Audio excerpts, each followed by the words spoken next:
You mentioned that you don't even collect an email. So if somebody goes from a podcast to your website, it's like, this is like basic marketing funnel creation 101 is get their email so you own the audience. I'm curious, why aren't you asking for an email when you deliver those value propositions? Aren't you afraid that you're going to miss opportunities? That's a great question. And so for me, I used to start off with that. And I just realized that people would get what they want. And then the next email I send, they just unsubscribe.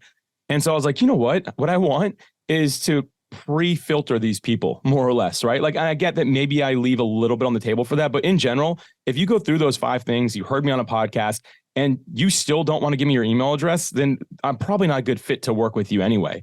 But what I find now is I have a very low unsubscribe rate, like very low. And it's because I'm pre-filtering them to determine whether they actually want to be involved in this or not.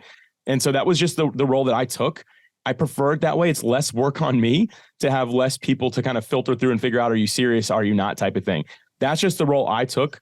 Some people who are probably much better at email marketing, much better at building out funnels than I am, probably would disagree with that because they're really good at it. I'm not. This is what works well for me and for my business and my overall capacity, and it's bringing the result that I want. So that's why I've chosen to do this. But it's a great question. And I think that definitely I can't say my way is the right way. It's right for me and where I'm at, though. Thanks for watching Mark Svant Media. Here we're going to help you create better content in less time and turn that attention into income. If you love this video, you're going to love these videos here. Click the one. Me and my team specially selected this just for you. Click the link. Check out the video. I'll catch you here next time on Mark Svant Media. Peace.